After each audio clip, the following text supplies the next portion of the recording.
Imagine all your audio entertainment available in just one place. That's what the Audible app is all about. With Audible, you can always find the best of what you love or discover something new. Audible has an incredible selection of wellness titles and originals, like The Light Podcast by Michelle Obama, Work It Out by Mel Robbins, and Confidence Gap by Russ Harris. Membership includes access to Audible originals, podcasts, and tons of audiobooks that you can download or stream as much as you want. And as an Audible member, you can choose one title per month from an ever-growing catalog of titles to keep. The Audible app makes it easy to listen anytime, anywhere, whether you're traveling, working out, doing chores, wherever your day takes you. New members can try Audible now free for 30 days. Visit audible.com/motivation or text motivation to 500-500. That's audible.com/motivation or text motivation to 500-500 to try Audible free for 30 days. The weather is cooling down a bit. The leaves are starting to fall. Yes, it's that time of year again. Football season. And we all know the best part of any game day traditions are the ones that involve food. There's nothing like having everyone in your game day crew coming together to bring their best bites and argue over whose family makes the best chili. And while there's no need to mess with the perfection of game day classics, like a freshly grilled Oscar Mayer hot dog topped with Heinz ketchup and mustard, it's always fun to step out of your comfort zone and get creative with your recipes. Because there's nothing more fun than adding to your list of game day traditions, like making a creamy and delectable queso dip with Velveeta cheese that can be eaten with so much more than just chips. Now is the chance for people across the nation to find out whose game day eats reign supreme. It's your turn to show off your tasty game day food traditions. Go to www.gamedayfoodtraditions.com to share a photo of your game day food tradition to enter to win $10,000. Once again, that's www.gamedayfoodtraditions.com to enter to win $10,000.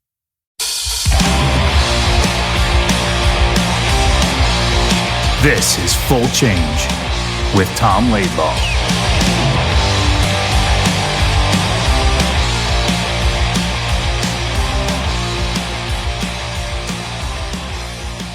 That is such a great song. Everyone asks about our theme song. It's called Oil Lung by Dead Eye Doll, available on Spotify, Amazon, everywhere.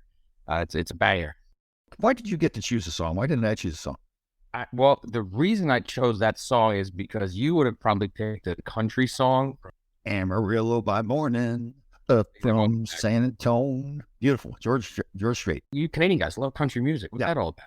I don't know what it is. Like, growing up on the farm, I didn't like it. My father listened to it all the time. And then all of a sudden now I'm listening to country music. So, yeah. So anyhow, yes. We're in mourning today.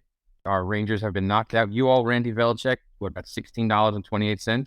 Yeah, that's right. Canadian 20, that's right, yes.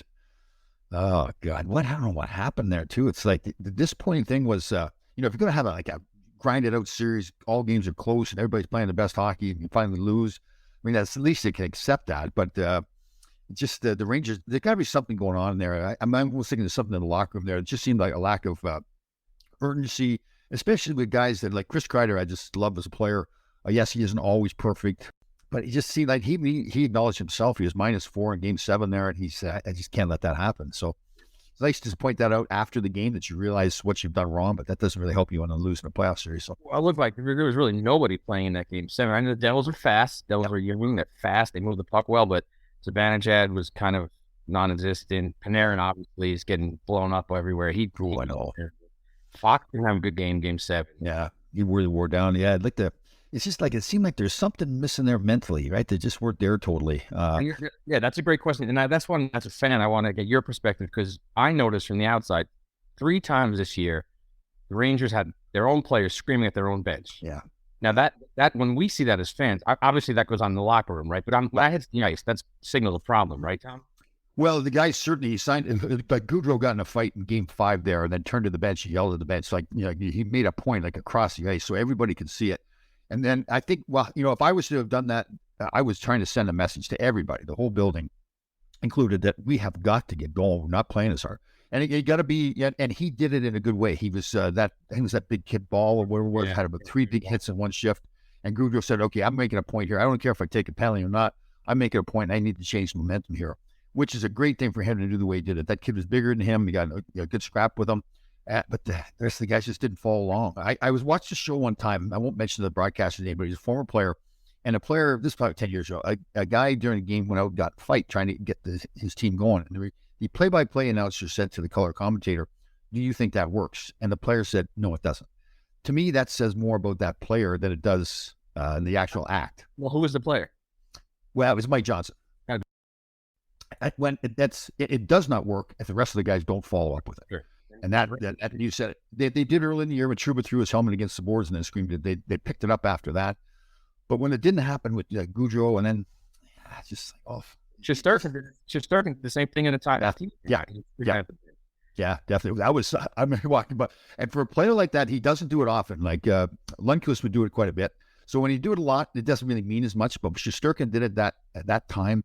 Like again, a player that competes that hard, they hang him out to dry so many times that he always competes. So for him to do that and still get no response from the guys, it really tells me there's something going on. Again, I'm just purely speculating. But when you bring in some top 6 guys like Tarasenko and Kane late in the year, obviously somebody off that top 6 that originally was there now is getting bumped down to the 3rd or 4th line. Does that upset the apple cart? Do guys start pouting? That can happen. I don't know that that's what the cause of it was, but it should, because again, in the first 2 games, they played great. Game 2 was a really good game, even though they only won 5-1 the same way they did in Game 1. But I thought Game 2 was a way better, and I'm thinking to myself, this is going to be 4 straight. But obviously that didn't work out. And then in Kane, they made the big acquisition, and he looked like he's either done, disinterested, or hurt. Like, yeah, where will those be? Yeah, that's a tough one for Chris Drury, the general manager, too, because if it's out there, and he made it very public, Kane did, that he wanted to be a New York Ranger. And if the player I want to be a New York Ranger. Yeah, but when you got a guy with Patrick Kane, he's won 3 cups, the scoring and all that. It's almost like you got to go get him, because if you don't get him and then you lose in the first round, everybody's like, why didn't you go get Patrick Kane, one of the best players ever played? Yeah, nobody then was saying, oh, we shouldn't have got him. Everybody was on board. Well, I guess I didn't say they shouldn't get him, but I thought, man, it causes a problem, because again, now you've got 6 guys that are really top 3 forwards on most teams. And how do you spread out that ice time? And Kane's used to, again, purely speculating in this. I've never even spoken to Patrick Kane, but he's used to being the man or the other man, right? It was Taves and him all the time for 13 years there in Chicago, sure. Winning cups. It takes the same way to practice every day, the same route to games every day, knows everybody in the buildings, and he's the guy. So when he walks in the building, he and Taves are the guys, right? And they're in that locker room. It's their locker room. Now he comes to New York and he's not the guy anymore. That could be part of it, but yeah, that really surprised me, though, because I really was impressed by him. He had some problems, some immaturity issues when he was younger, but really cleaned that up and really became a professional. So I was really surprised to see that it just didn't work out the way it did. So he won't be back. I'd be very surprised if he'd be back. Yeah, I wouldn't be shocked if he signs in Buffalo for time, like Giroux did with Ottawa. Yeah.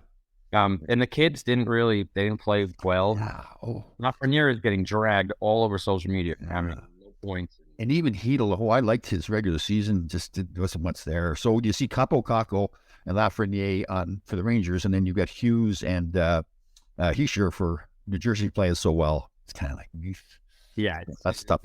But if you remember when the Rangers drafted Caco, there was a debate if it was going to be Hughes or Caco number 1. Who are they going to get? So Hughes has eclipsed him, and he's one of the best players in the world right now. Yeah, that was telling. Like Lafreniere. Like, I really liked his game last year in the playoffs. He was physical. He was, doing whatever he had to do to help the team win, and it just wasn't there again. Well, last year, because he went by Lafreniere last year. I mean, now that he's changed it to Lafreniere. I didn't even know he changed it. Or did not just change it? You did. Well, you did, but we can change it. And that's sadly, who knows where the Rangers go now, because they were building towards something. It looks like they might need some changes. Yeah, I know. But again, if you were to look at this, like that team, going into the season and the regular season they had, you go, that's a good hockey team. It's just so. I mean, I see. Yeah, you're right. Something's got to change. I hope it's not Gallant. Like sometimes they'll change the coach because it's easier to just change the coach than all the players, right? But Drury selected him. He wanted him as a coach. He wanted his style of coaching. He wanted his team to play a certain way. And you turn back to last year. Would you change anything? No. You go to the semifinals last year and say, "Wow, this is a good team. This guy, and it's got a good future too." Sure. Yes, you had to lose some people because of the cap, but you now got to hope that those younger players get better. And it looked like during the regular season that they had, but yeah, don't play out there. That is the one you got to be sitting there. There's going to be a lot of meetings with coaches and general manager and president to say, what happened, guys? Like clearly something happened in the locker room or around the team for them to not play the way they played last year in the playoffs. Well, that brings another question. So what are those exit meetings like for you? Can you tell like our listeners what it's like when you go in and you're one of the brass? Like how does that go? Yeah. So you get, a younger player, like a fourth line guy that, he's not going to stick his neck out, and he should, so he's going to give the canned answers. And the coach and general manager, they know that. So they're not really relying on when that fourth line player, in most cases. I mean, maybe it is a character guy, but it's like, okay, what does Chris Kreider say? What does Fox say? What does Kane say? What does he say about his game? What does Ed Panarin say? Like those key players. And you would think that they would be confident enough to say what is really on their mind, like what happened to the team. And that's got to be the key. And again, not everybody can do it. Not everybody's got that personality to do it, to put their neck on the line. But that's what the coaches and the coaches and GM, they're going to know which guys are those guys that are going to tell the truth about what's really going on. You hope you don't see guys, bad-mouthing each other. Usually players don't do that. They're not going to say something bad about their teammate. They may say things in general like, listen, we just, whatever the story is, and just tell the truth. Those meetings you bring up a good point. Those meetings are going to be important to really see what the players have to say. Right. And for people who don't know, those at the end of every season, they have almost like a postmortem on the year. Each player does one-on-one with the coach, GM, and the full staff, basically, right? Yeah, I think the coaches would probably do it all together, and then the general managers different meetings. So yeah, and again, in one of those meetings, it was this year. What would you say? Well, I hope I would have been one of the guys. In my game, I had to show up and play hard. I just wasn't skilled enough to not. So it would be easier for me to say, that's a good question. It'd be easier for me to say, listen, for whatever reason, we just didn't show up and play. We got outwilled, not outskilled. And you keep it really general. Our locker room was terrible. I mean, to me, if I'm sitting in that locker room, that was one of my jobs, as assistant captain or captain part-time. I would be in the locker room saying, guys, we have got to wake up. Now, I would hope I would have been also one of the guys that went on the ice and followed through with that too, like make a big hit. Like that. That's really a player like me. That's what I had to do. I'd have to make a big hit, block a shot, sacrifice my body, and you would hope the rest of the guys would follow through. But again, that's what you didn't see. You didn't see after Game 5 with Goudreau now gets in a fight against a bigger man. He addresses an issue. He instantly addresses it. The kid's running around, 3 big hits in one shift. You can see Goudreau said, that's it. I'm going to stop this now and send a message to the team, then turn around and yell at the bench and nothing.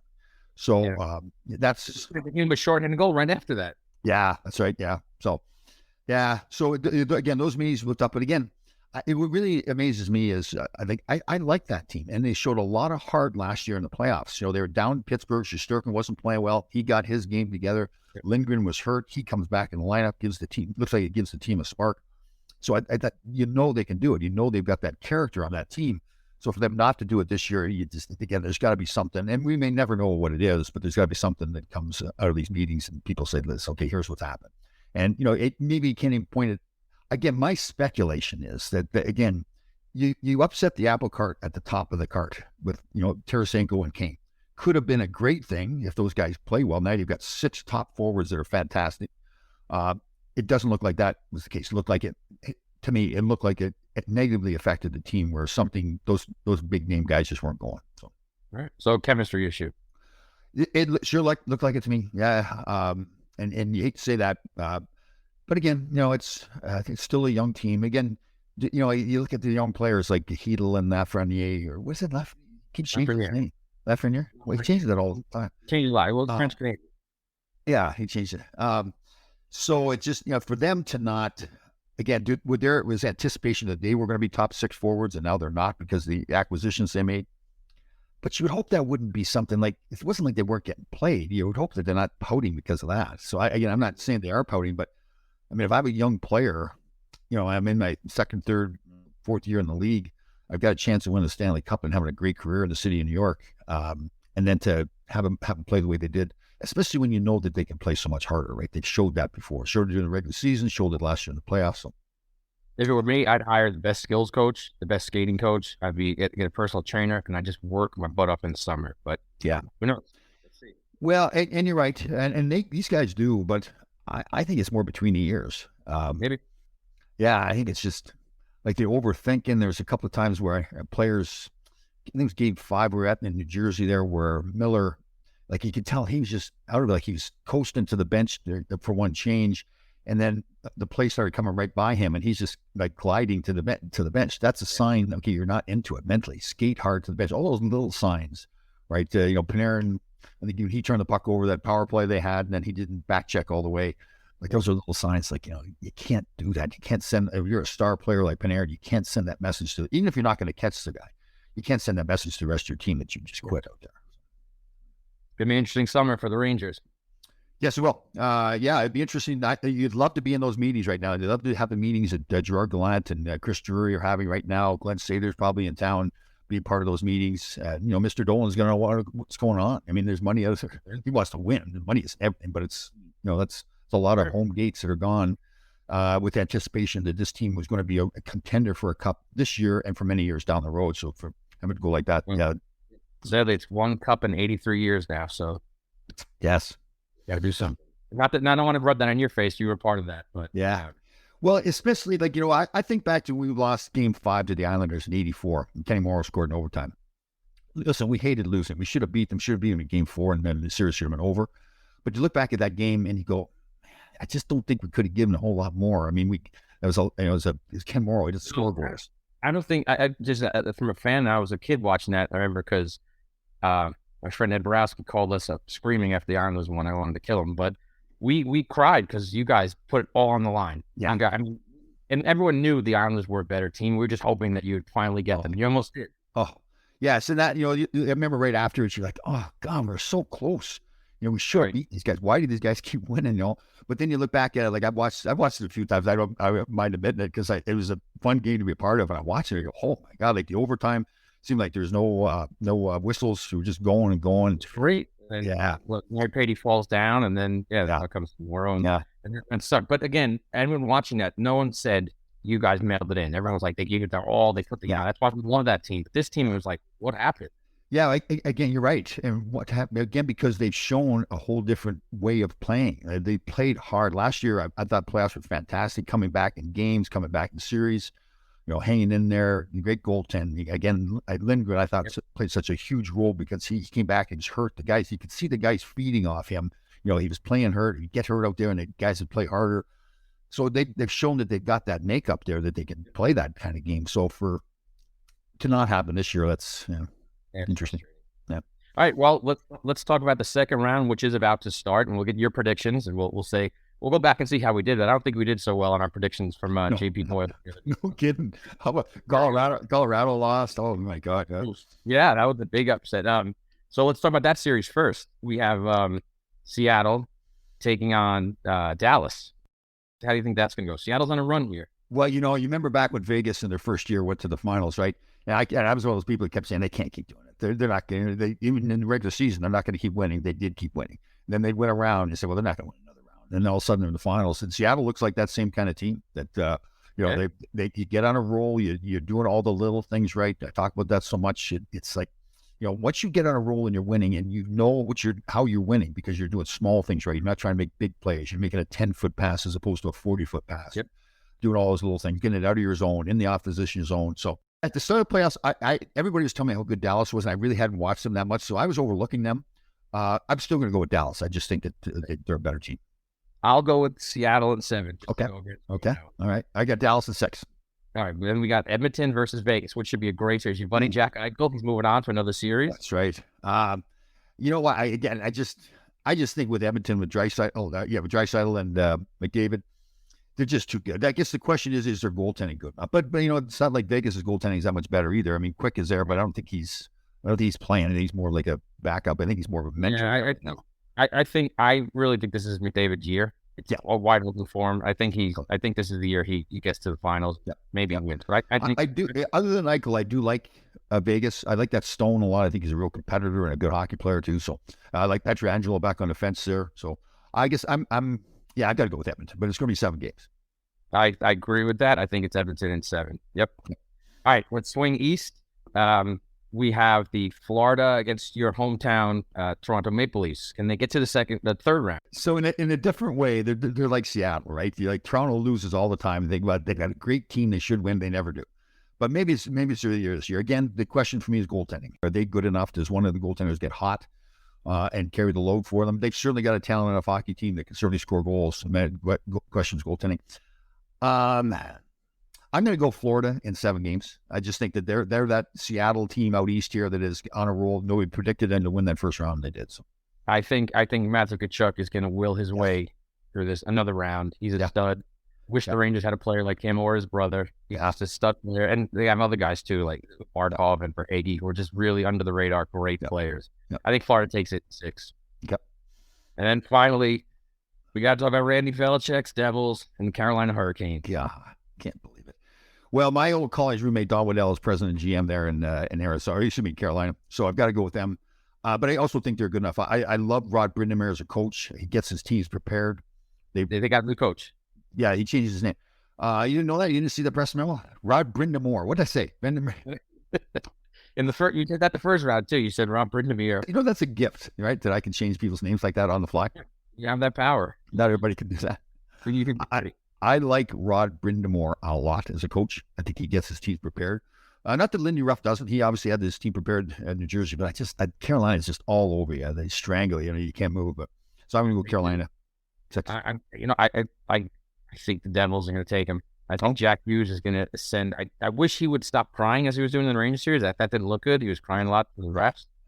He's just a superstar player, and I think he gets them over the line. Now, who knows if the goalie gets tested? You never know. But I think I'll go with the Devils. Okay. You know, it's funny because Gretzky used to get accused of whining all the time too when he was younger. He did whine.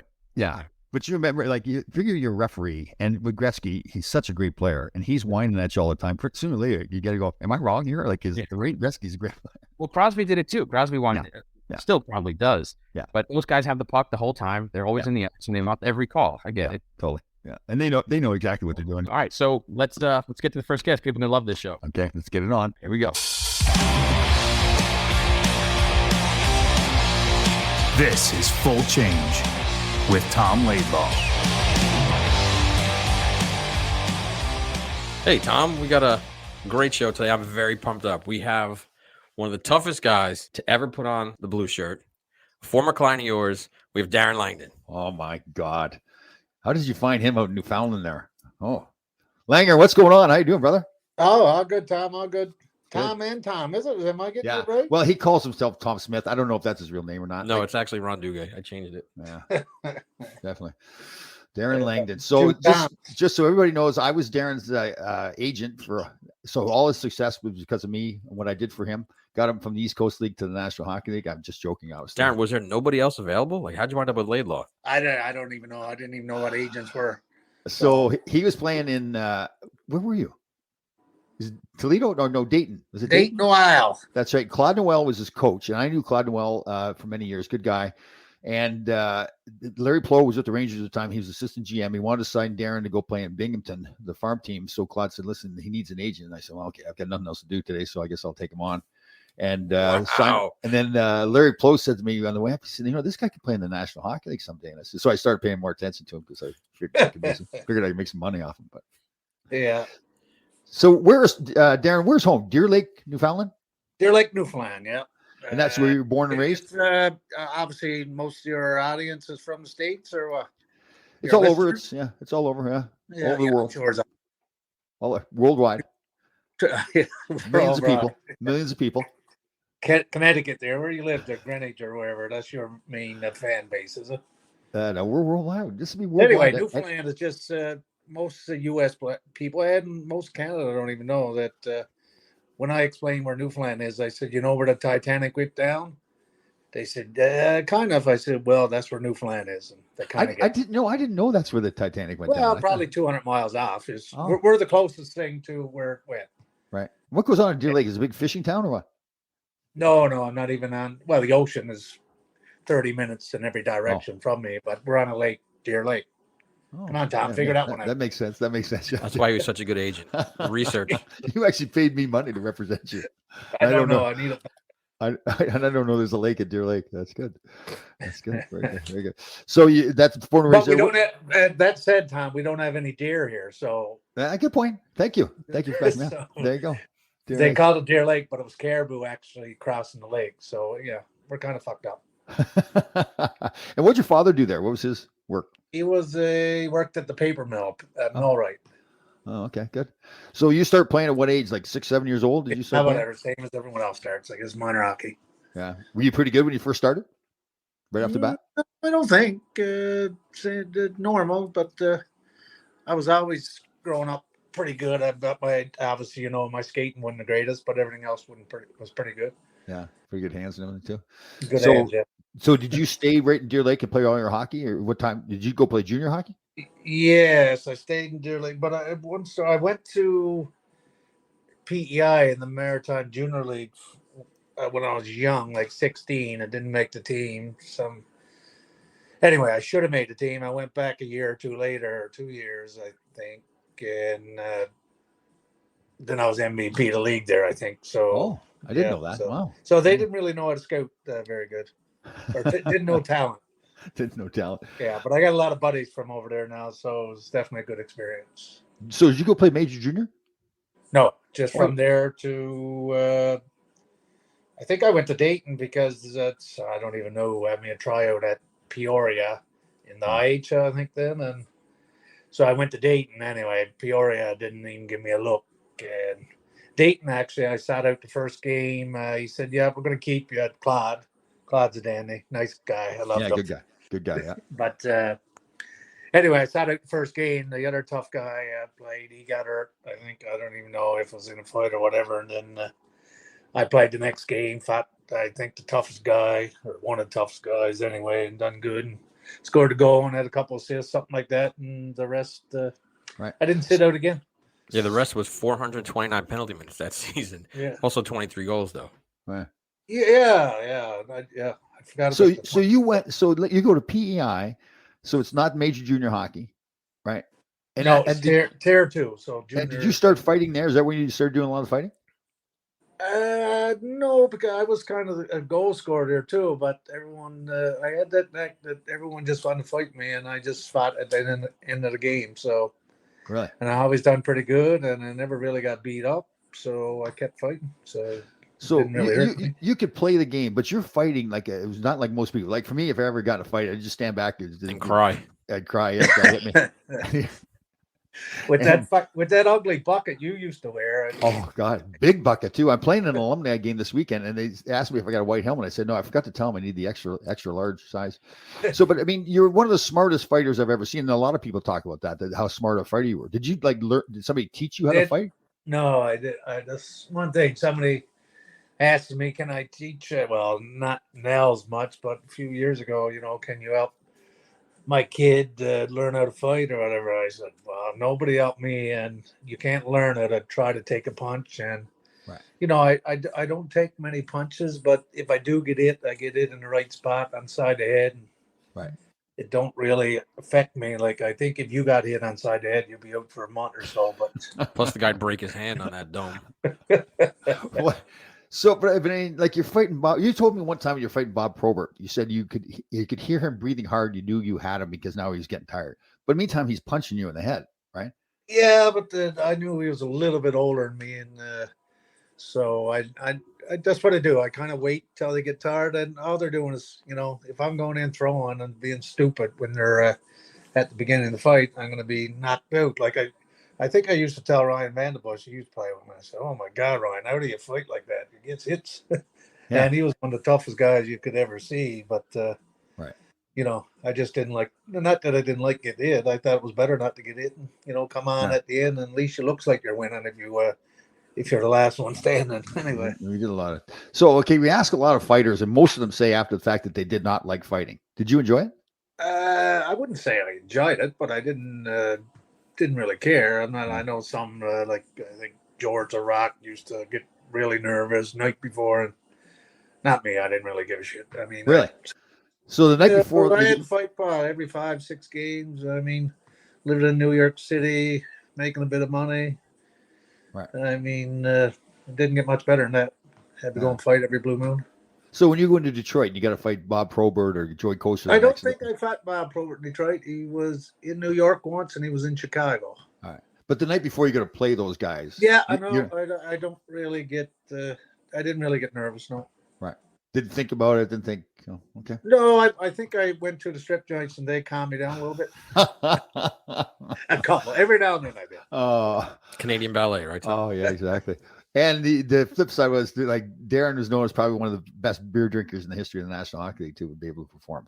I think that's a good thing. Back then, the culture was different. Back then, that was Yeah, I don't know if that's a good thing or bad. I know we've talked about that a few times. That was just the culture. Like when I But played. one thing I did have a few wobbly pops, but I really very rarely broke curfew, and I always owned this. I believed in that. And right. If the coach And you showed up every day, no matter what. Like practice games, it didn't matter. Yeah. I had one bad one in Vancouver. I remember just me and Bertuzzi and I think Nazan went out for a few, and the next day I was very sick. Oh, really? You were? That's something for you to get sick. Yeah, I know. So Darren makes the Rangers in '95. Can you talk about that, Darren? 95. Yeah, 94. Yeah, I was just the year before. I was. I'm just moving around here. Yeah.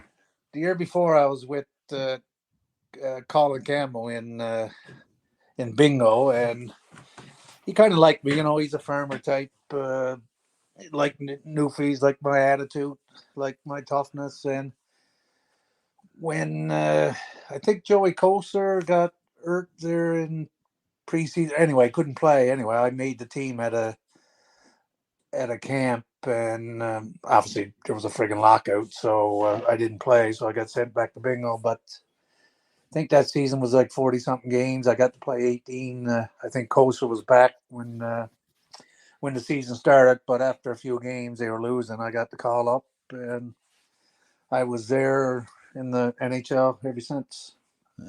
So at one point, then you told me the story that you had a suit in your locker. You showed up one day at the practice facility, right? Yeah, I think that was my first. I think Colin Campbell, the coach, was always making fun of my suits. I mean, I didn't think they're that bad. They're probably way better than yours.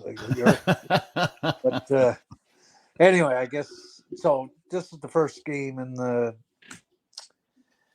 in Montreal. I got called up to Montreal. So first when we get there, they were losing. Mess was the captain. He said, I don't care if you like strip joints or not, no matter. Everyone got to go there for a team meeting. Right. And the team meeting was like, have a beer, just, be around each other. And I said, holy God, this NHL's wicked. Anyway, because some people didn't like going there, but Mess made it. So I done that. And the next morning I woke up, went to the rink, and the trainers, Mess got the trainers to do my sizes. I don't know, talking about getting, team jackets and all that junk. And anyway, he had a Hugo Boss suit there waiting for me. And I didn't even know who Hugo Boss was. So Mark Messier went and bought you a suit. Yes. Wow. Yeah.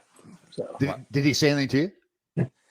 I can't really remember that, Leila, but for sure, I guess the trainer said the team, the team decided get your suit. This is the show now. You need to wear something like Hugo or Calvin Klein or whatever. Right. You would think your agent would get that for you, right?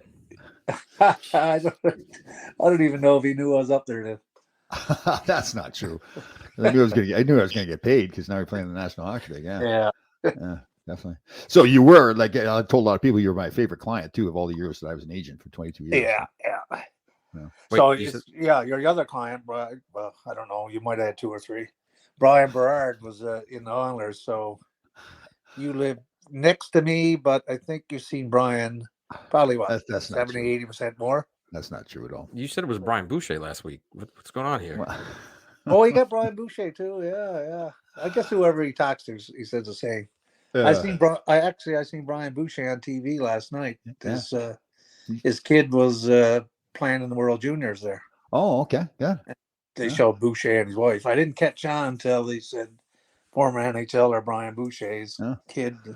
So they had Brian Boucher's kid, Brian Savage's kid, and Jason Blake's kid were playing for US. Right. So how many years did you stay with the Rangers? 7, I think, 94, 95 to 99. Wow. When Gretz left, I left. That's right. I remember you told me that it was when Gretz was going to play his last games in the National Hockey League. So Darren told me about 2 weeks in advance that he thought Gretz was going to retire. So I went and bought a bunch of tickets, and then all of a sudden people found out that he was going to retire. And I bought it real cheap. We didn't sell it, but we could have made a lot of money on it. Yeah, those are hot ticket. Darren, how was that final game with Gretz? It must have been like chaos, right? Oh yeah, it was great. I had a few people down around, and we knew the party was at the World Trade Centers after, and I mean that Gretz was going around. Everyone's trying to bump shit. They give us all the stick, last game stick, which is very. Yeah. Oh, do you still have it? Still got it. I know it's gone up in price, but That's right. So he used a different stick every shift, right? So he could give yeah, you I guys think all. he got 50, if I remember correctly, and he got a number on each one. So every whistle or every whatever, he put it aside in the trainers. What I don't number did think you get? I don't think we knew that was going on, but That's pretty cool. it That's was That was the thing about Wayne, right? How thoughtful he was about that, to think about that in his last game. Yeah.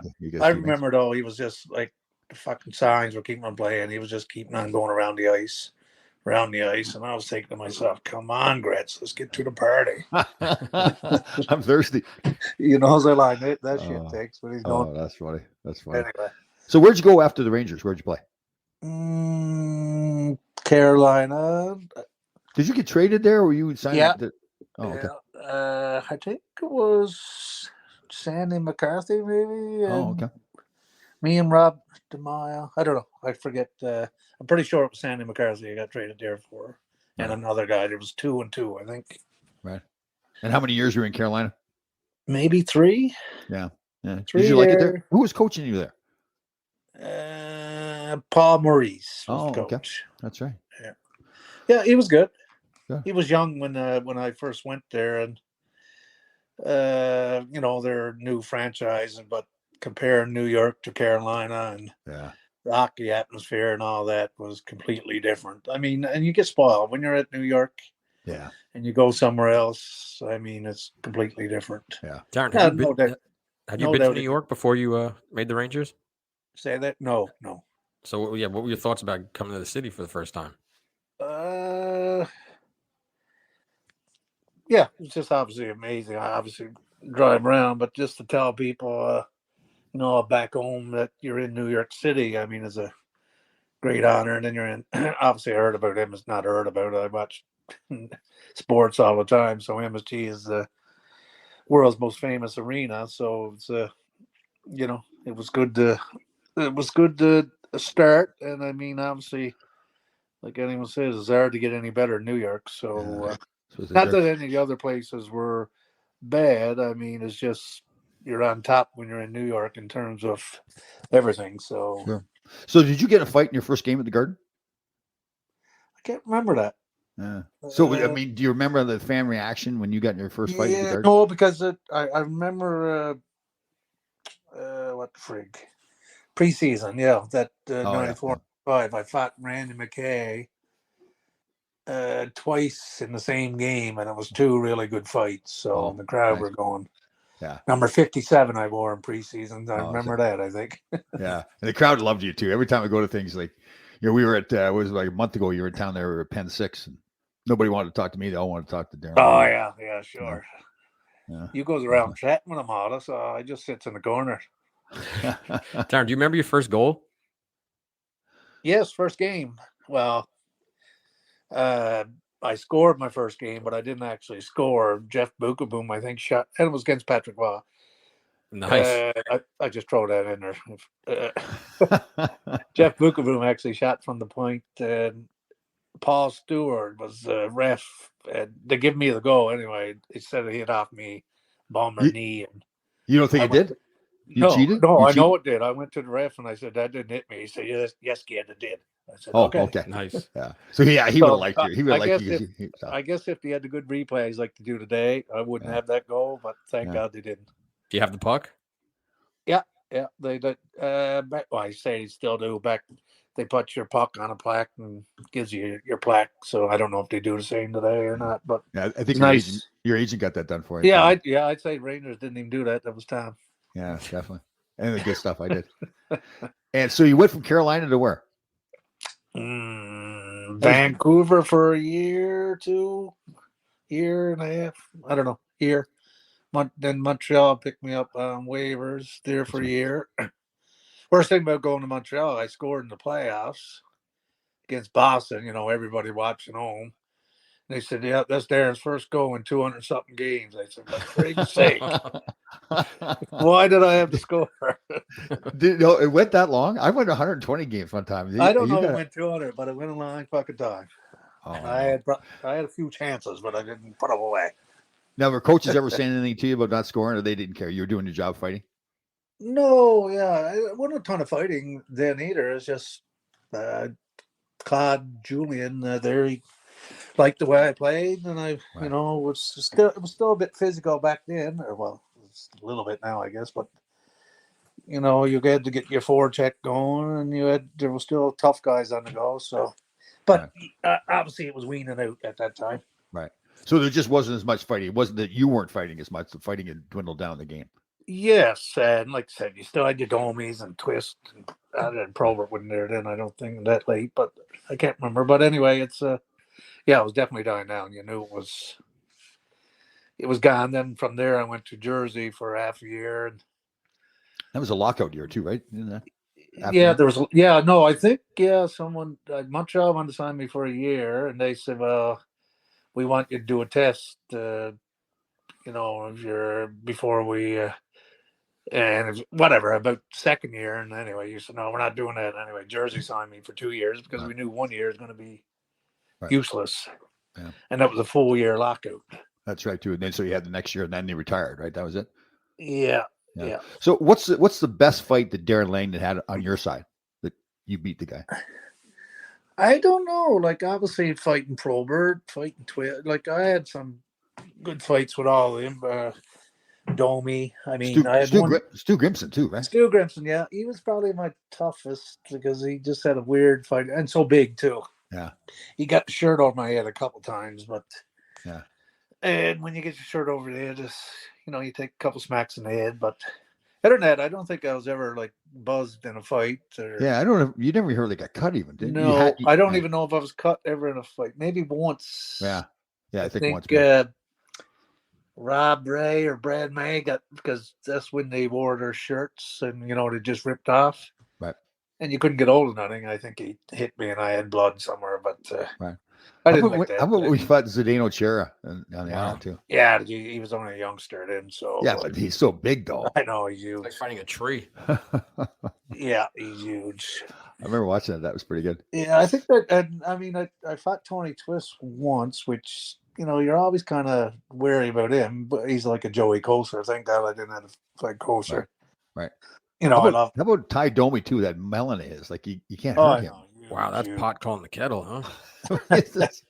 He's got the tiny little body and the big blockhead sitting up there. He could take a few punches. That told me, obviously. Yeah. Darren, your agent... just going back to the Twist one for quickly.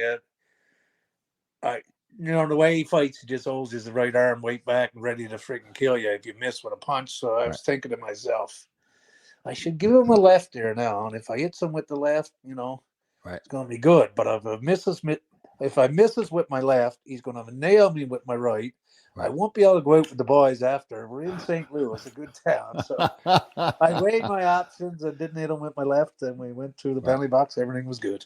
That is funny because, like, if you let go of the left now and you punch with left, now you let him go, right? So he's got a chance to throw it. So you got to weigh your options. That's funny. See, I know I wasn't your level of fighting, but when I fought, I would just get so mad. I didn't think at all. I would just throw punches. Like the fact that you could think that way while you're fighting. Like, I don't think people understand how much that is. Like, the adrenaline's pumping. Yeah, I don't know if a ton of people think, especially nowadays, no one really knows really how to fight too much. And obviously they don't do it much. So but you're not a good thinker anyway, so I can't expect you to think.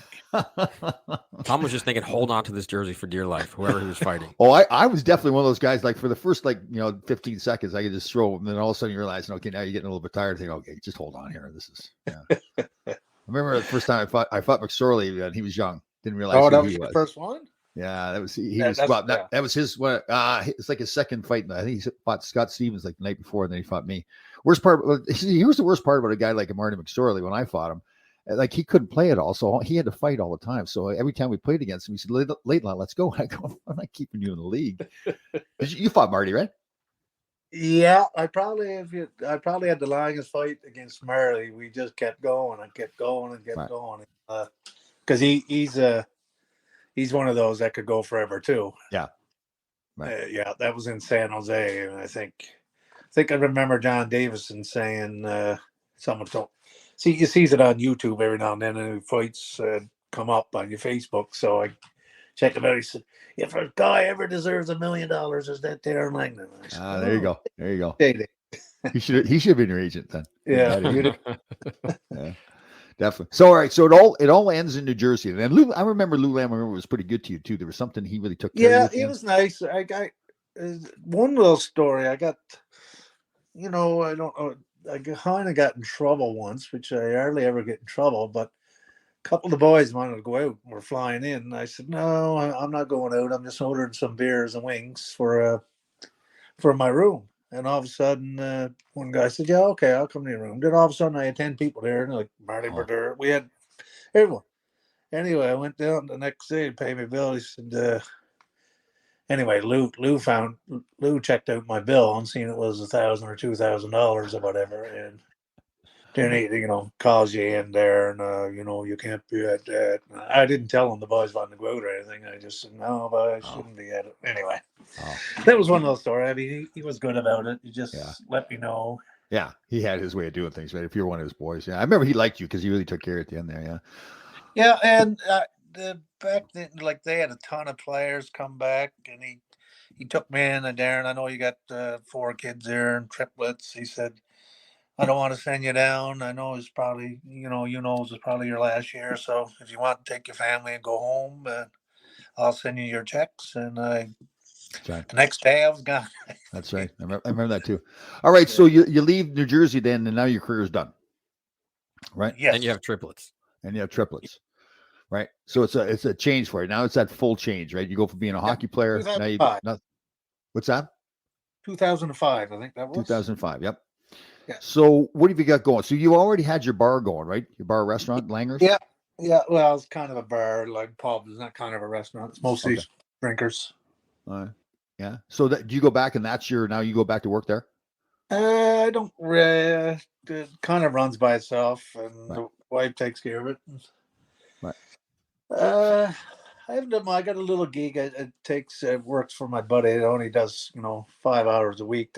I just got to make sure his enterprises is running good, kind of, and so my job is to oversee it, which is very easy. So, right.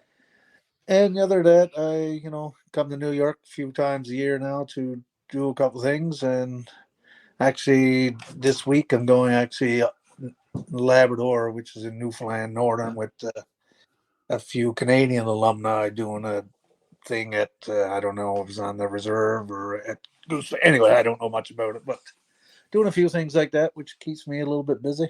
Right. So how'd you feel at that point? Because you've been a hockey player all your life. Now all of a sudden your hockey's gone from your life. I didn't really.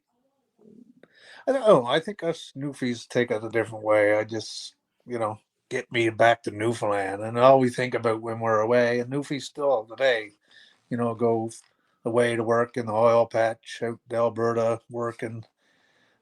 All they're working for is to get home someday and live, and so that's our mentality. And once I got home, I loved it, but didn't realize the money that you kind of try to make me goes pretty quick too. So you got to do the other things. Yeah, it does, right? Yeah, Tried to make him. He said. If you had a lot more. Did I see your truck break down the other day? That must be Are you a mechanic at all? I haven't got a clue. So like the oil pump went on or something like that. Yeah, so the oil was going through. That happens. So I got to buy a new engine because it wasn't getting any oil, and there's no gauges went off or like that. So if I'm an engine out there, hold on. If you don't get oil, that'll cause that. But that's strange. It didn't. None came up. I mean, that truck didn't look that old. It's probably I actually was planning on really keeping that in good shape too. No, it looks in good shape. But that's sad. The engine is not cheap. One mechanic wants to be $9,000. I don't think I can pay. I can shop around, but yeah. So how many? You've got 4 kids. You had triplets, right? Yeah. How old are they now? Triplets are 21. My oldest is 23. Wow, you're old, aren't you? Well, yes, and they're still living there. Are they still living at home? Okay. Yes, they don't want to go nowhere. So that's good. So, so you leave the game. no problems at all. Like a lot of guys have problems when they leave the game, like finding a new career, missing the game. You were fine. You just moved on. Yeah, I don't really have no issues. I don't think. I know people say if he has difficulties and you don't know what you're going through, but seriously, I don't really. Yeah, it doesn't. I don't think it bothers you. Yeah, it doesn't bother you. No, But. so I don't have concussion issues or nothing like that. Did you ever get knocked out when you're fighting? No, you did, right? No. Like I said, I think I might have got a buzz once, and I don't think it was from a fight. Right. I think I hit my head on the glass once. And right. Little buzz, and went on. So what did you get? Like 13, 14 years in the National Hockey League? Yeah, I'd say 12. 12? I think 12, and then 2 like lockouts, so 14 maybe altogether or so. So when you're growing up like as an 18-year-old kid, did you ever think that you're going to play 12 years in the National Hockey League? Yeah. No, oh my God. Like it's pretty rare. Like I don't think people realize how rare it is to not play junior hockey or college hockey and go play in the NHL, like to play Tier 2 junior. That's rare that happens. It is. Well, yeah, like before too, when East Coast League and up to the NHL was very rare too, because you had IHL and the AHL. You had a lot of teams both leagues. So, but now the East Coast League gets a lot of players that make it after, which is good. Yeah. I mean, good league. I had a lot of fun. Yeah, good. Well, you had a good agent. That's why you got the National Hockey League. I think a good agent, good coach down Clyde. I just laugh at him. Like the thing about your career too, like I think all your teammates just loved you too, right? Like you're a great team player. Like you weren't fighting selfishly for yourself. You were fighting for your team. Yeah, I guess. Yeah, I just kind of knew my role and what I had to do. Like, yes, I might be able to score a couple goals with Dayton, but I knew when I went to our leagues, I mean, my job was to dump the puck in and go and hit someone. And if I needed to fight, I fought. And some people, I think, go up there thinking they could do what they normally do, and that's why they don't make it. And I was kind of lucky, and I, kind of got lucky along the way that I had good people that liked me, and a good agent. There you go. Well, he just threw that in. Yeah. Darren, who were some of your favorite teammates? Well, obviously, I'm going to say the stupid Grant Smith. Like everyone's going to say that, but I hung out with Todd Harvey a bit, Nicholas Sundstrom, Bertuzzi and Naslin, Cloutier in Vancouver, Ryder from Newfoundland and Montreal. Oh, that's right, yeah. But, I kind of hung out with, I might be missing it, Brian Leach. I mean, me and him hung out a lot, Gravy in New York. So yeah, who'd you get into the most? I don't want to say trouble. Who'd you have the most fun with? Brian Leach, but he was an end. Like he could have a few wobblies, and the next day be like 100%. Me, but Brian Leach is a rare commodity. He's the real number 2. Yeah, he's a good guy too. I see him in events. He is a pretty good guy. He's a funny guy. Yeah. No. How about Gravy? He doesn't like the wobbly pops, does he? Is Gravy drink? No, when I goes down, me and him, and usually his son goes to a movie. His son is the movie guru, so we go watch a couple movies, and we might go for a couple glasses of wine or beer. He likes a couple glasses of wine, no doubt. Right. So he usually takes me to what's the restaurant now? Carmine's. We usually go there for dinner. So good. With Mess in the locker room, what was he like?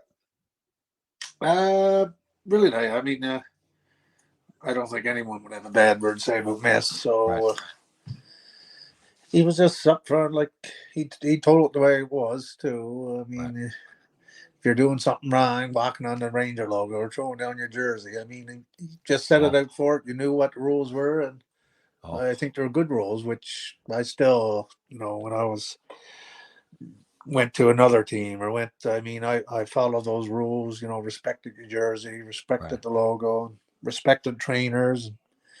If you respect your trainers and people like that, they'll respect you and everything works out fine. So Darren, Mess kind of taught you all that stuff. Like he was a great captain for sure. You had a great run in '97. You guys lost to the Flyers in the semis, but how was that? Can you talk about that a little bit? Yeah, I mean, that was a great rivalry, obviously, just down the road. But I forgot about that. We did. I think if we won that, we would have went to the conference final. I forget now, but no, it's good fun. I mean, the Flyers is always good rivalry, and I forget actually. I think I played a little bit back then too in the playoffs because Colin kind of still liked me. So it was good. It was good atmosphere in both those rinks, and the fans love it. Good.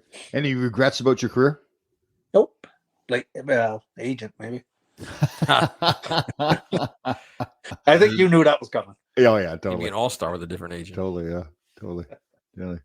Well, Darren, seriously, and we joke around a lot, but I just think that do what you did in the National Hockey League took a lot of heart, obviously. And your attitude about it too is like, man, just the way it is. I guess that's the Newfoundland upbringing, right? It's like not a big deal. Yeah, I think it is. Yeah, I mean, like I said, I had a good upbringing, and I met a lot of good people along the way that taught you, how to handle yourself, and it all worked out. Man, I don't think if I was an asshole going and trying to make a team, and I was on the bubble, who's going to pick an asshole or a good guy?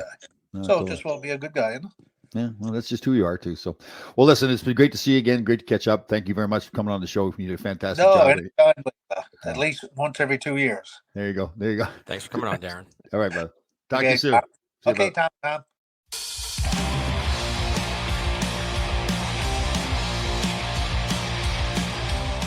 Man, that was another awesome episode. Those Newfie guys are just cut different, Tom. Darren Langdon, he's a classic. He was a great guy to represent. And we joke around that I didn't spend much time with him because I really didn't have to. He was so low maintenance. And it shows when he talks too. He just wanted to show up, play, and be a good team player. And he did that his whole career. Yeah, you heard that in the interview. He was like, no issues, no problem after hockey. Just went on with life, got back to Newfie, and all was good. Isn't it true? Like when you talk to a lot of guys, there's a lot happened to them after the game. And with Darren, he just continued on with his life. Yeah, he's like, I just want to get back home and just be here, and that's awesome. That's like kind of finding that at peace in that second chapter. That's living your life the right way. So good for him. Yeah, to do what he did too, to come from where he did to play in the National Hockey League for all that time. Well, he had a good agent, obviously. Well, I don't want to brag, but that is the truth. Yes, you do. Yeah, great show. All right, great job. All right, Grasshoppers, thank you for listening. We had a fantastic show. We'll see you next time.